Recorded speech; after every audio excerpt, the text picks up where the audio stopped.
Pagbati po ng pag-ibig at kapayapaan sa inyong lahat mga kapatid at magandang araw po sa lahat ng ating mga panauhin, saan man pong dako kayo naroroon. Salamat po sa pagpapaunlak sa amin, makasama namin kayo sa aming pagkakatipon at nagpapatuloy din ang atin po namang ginagawang mass indoctrination para sa ating mga kapatid sa iba't ibang mga dako. Tuloy po tayo sa pag-alalay sa ating mga bisita na sila po naman ay makadalo at matapos ang pakikinig ng doktrina, nasa ano na po tayo, day 6 na po tayo.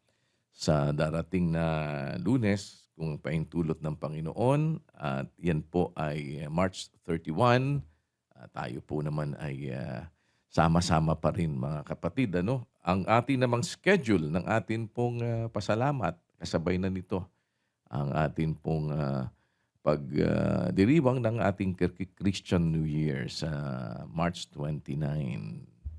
Ngayon na pala yun. Oo, kasi March 29 na ngayon.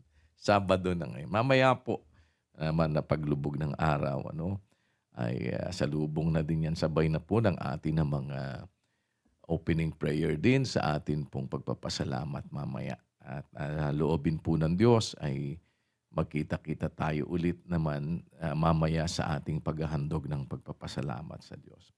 In the meantime, ay tayo po naman ay magpapatuloy dito sa ating pinag-uusapan. Kapatid na Rodel, itong ating mga guide na mula doon sa aral at katwiran ng Diyos na ating ibig na laging masunod at mai-emphasize para tayo ay mabuo bilang isang tao na nilalang sa katwiran.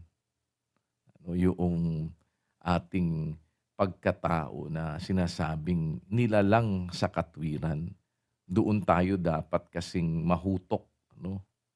Yung ibinibihis ng isang tumatalikod doon sa dating pagkatao at nagbibihis ng bagong pagkatao.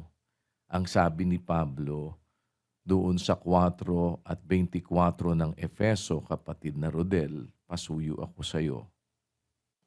Opo. At kayo'y mangagbihis ng bagong pagkatao na ayon sa Diyos ay nilalang sa katwiran at sa kabanalan ng katotohanan. Ayan, kapatid na Rodel,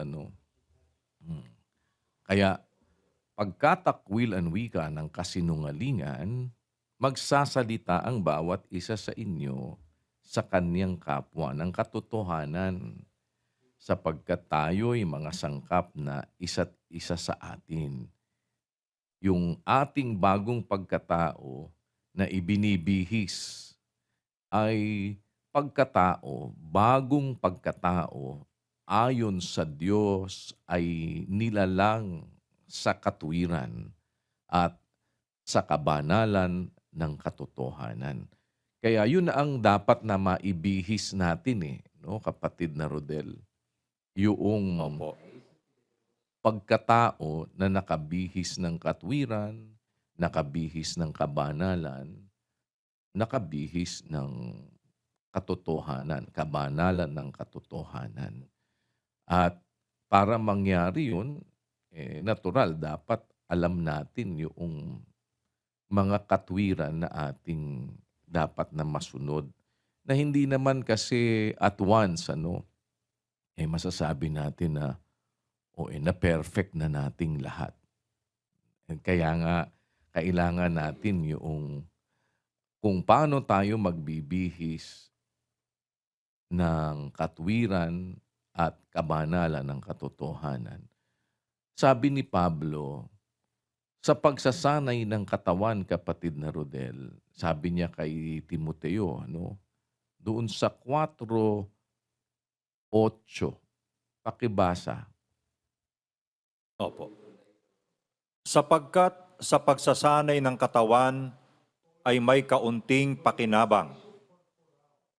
Ngunit ang kabanalan sa lahat ng mga bagay ay pinakikinabangan na may pangako sa buhay na ito at sa darating. Nakita mo, ano, kapatid na Rodel, yung Opo. pagsasanay ng katawan may kaunting pakinabang. Ngunit ang kabanalan, yung kabanalan na pinagsasanayan din. Bakit? Dun sa 7 ang sabi niya, itakwil mo ang mga kathang masasama at walang kabuluhan. Magsanay ka sa kabanalan. Dahil yung kabanalan na pinagsasanayan, may pakinabang, kapatid na Rodel. May Opo. pinakikinabangan doon. Saan, kapatid na Rodel? Pagka po nagsasanay ka ng katawan mo, pakikinabangan ng katawan yun.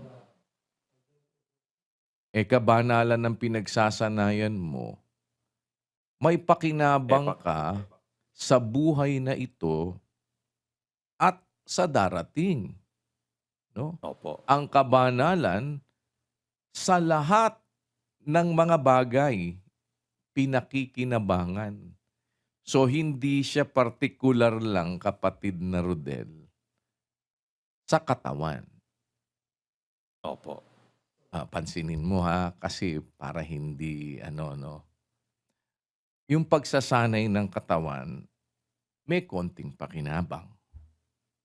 Bakit, kapatid na Rodel? Kasi yung katawan mo lang sinanay mo, katawan mo lang makikinabang. Opo. Pero, kaya ang kasunod, ngunit ang kabanalan sa lahat ng mga bagay ay pinakikinabangan. Kasama ba pakinabang sa katawan, kapatid na Rodel? Ay kasama po, kuya, kasi sa lahat ng mga bagay. Yan. Di napapansin mo. Kaya, bubuti ang katawan mo Oo nga po, kuya. Kasi, di ba, giginhawa ka sa lahat ng mga bagay. Ba't ka giginhawa Opo. sa lahat ng mga bagay? Kasi, yung kabanalan, pag pinagsasanayan, pinakikinabangan yun sa lahat ng mga bagay. Sa buhay na Opo. ito at sa darating. Yung pagsasanay ng katawan, konti lang kasi sa katawan lang yung pakinabang niya. Pero pagkabanalan ang pinagsasanayan, sa lahat ng bagay, di covered pati yung katawan, ano? Opo, opo. Pero hindi confined sa katawan lang. Opo. Nakakasunod ka ba, Brad Josel? Kuya, napakagandang bungad naman po nito. Namumulagat ako sa pagja-jot down ko. May ganito palang laman kaka itong mga talatang ito. Namakailang beses na po naming napag-ulit-ulitang balikan ito sa ating mga pagbabasa, kuya, mga kapatid, Brad Rodel. Nakaka-amaze talaga. Iba talaga pagka nagtuturo ang Diyos at nagpapaliwanag. Yan pong 4:8,7 ng unang Timoteo, sinasabi po ni Pablo, sa pagsasanay ng katawan ay may kaunting pakinabang. Doon po muna ako dahil pinapansin ni Kuya ito. Sabi niya, pansinin ha. O sige, sabi ko, kailangan makuha ko to. Doon sa pagsasanay ng katawan, may kaunting pakinabang. May pakinabang doon itong physical na katawan, pagka po nagsasanay tayo, meron pong pakinabang ito. May sinasabi si Pablo na may kaunting pakinabang dyan. Makikinabang yung katawan, no? Pero meron siyang karugtong, ngunit, eto ngayon ang pinapapansin, ang kabanalan sa lahat ng mga bagay ay pinakikinabangan. Prior to that, sa talatang 7, ang sabi ni Pablo, magsanay ka sa kabanalan. So pagsasanay po ito na ikino-compare. Una, yung sa katawan, meron kang pakinabang dyan. Pero yung ito naman, pagka ang pagsasanayan mo, yung kabanalan, ibalik natin sa 8, ang sabi ni Pablo, ngunit ang kabanalan sa lahat ng mga bagay ay pinakikinabangan. na may pangako sa buhay na ito at sa darating. Pagka pala ang pinagsasanayan mo, yun pong kabanalan. Aba, covered pati katawan doon. Kasi yan po, pinakikinabangan yan sa lahat po ng mga bagay. Sa lahat ng bagay may pangako yan. Sa buhay na ito, makikinabang ka, covered pati katawan, pati sa darating. No? Ang pagsasanay natin, tayo po, obviously sa atin ang pagtuturo ng Diyos napakaganda dahil sinasanay nga tayo sa kabanalan. It's just that ngayon ko po mas nakikita yung halaga nito na sinasabi nga po ni Kuya. At napaka-relevant na matutunan natin ito. May pagsasanay tayong dapat na gawin ngayon. Dahil dapat bumuti ang katawan natin. Nung pasalamat natin ng SPBB, na-overwhelm na tayo doon Dapat bumuti ang katawan sa paanong paraan? Yun po kung paano yung pagginhawa ng kaluluwa. At kinakailangan makita din natin na nangyayari sa atin yung pagginhawa natin sa lahat ng bagay. Doon sa talatang 2 ng 1, 2 ng 3 Juan. Dalangin ni Juan yun Nakita natin paano nahimay ni Kuya sa atin yan sa tulong ng Diyos. At ganun pala yun. Talagang ang ganda po no? Dapat makita mo ngayon lalapat ito dito. Paano bubuti ang katawan? No? Kailangan ng pagbuti ng katawan At yan, kapareho ng sinasabi ni San Juan na pagginhawa ng kaluluwa, ganun din yung pagginhawa sa lahat ng bagay. Dito sa 4:8, nandyan pala din yan. Hindi ko naman po akalain. Yan po nandyan dyan din sapagkat sa pagsasanay ng katawan ay may kaunting pakinabang. Confined doon ang pakinabang sa katawan pagka ang pagsasanay mo sa katawan. Pero, ngunit, ang kabanalan sa lahat ng mga bagay ay pinakikinabangan, bubuti. No? Giginhawa sa lahat ng bagay. Bakit? May pangako kasi yan sa buhay na ito at sa darating. Covered ngayon dyan pati itong physical na katawan. So ano po ito? Napaka-broad pala ng maaabot nito at relevant doon sa pinag-aralan natin. Kaya pala meron tayo ngayon dapat na interest talaga dito kasi inuugnay din ni Kuya doon sa unang mga talatang binasa sa 4:24-25 ng Efeso na meron kasi tayong dapat ibihis na pagkatao. Pagka nga sa loob-loob ko, naku, ito na. Pagka ito, sinundan na naman ni Kuya ng ating dreaded question, na second question, Brad Rodel, paano mo nasabi? Kasi pag sinabi niya, nakabihis na ba sa'yo yan, Brad Rodel? Sa loob-loob ko, ito na. Parang na-anticipate ko nang may ganito na naman pupuntahan. Ito, nagsisimula ng naghihimay si Kuya. Naiuugnay kasi dapat ang ibinibihis natin bagong pagkatao, na ayon sa Diyos ay nilalang sa katwiran at sa kabanalan ng katotohanan. Ayan. Sa loob-loob ko kanina, naku, pagka pinasok ni Kuya ito, tinanong kami, wala na naman ako isasagot dito. Lalo na sa pangalawang question, paano mo nasabi, Brad Rodel? Ayan.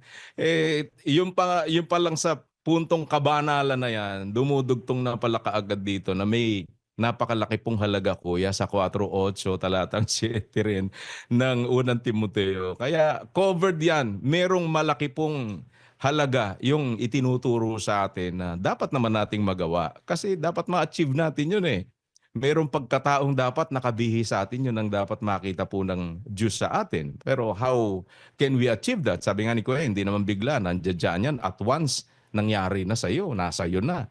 Lalo pa nga pagka tinanong nang nasa iyo na ba? Bihis mo na ba yan? Ako may problema kami.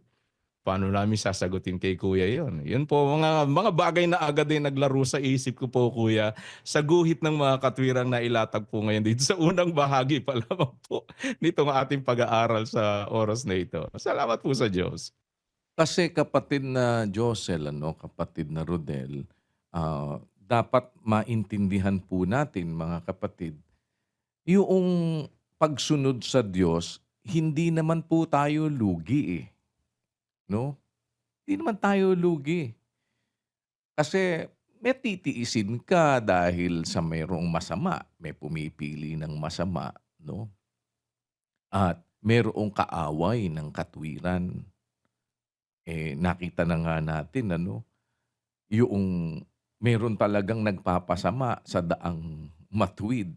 Yung kaaway ng katwiran, sabi dun sa 13 Gs ng Gawa, puspos ng lahat ng karayaan, ng lahat ng kasamaan, ikaw na anak ng diablo. Ikaw na kaaway ng lahat ng katwiran. Hindi ka baga titigil ng pagpapasama sa mga daang matuwid ng Panginoon? O di yun ang trabaho ng kaaway ng lahat ng katwiran?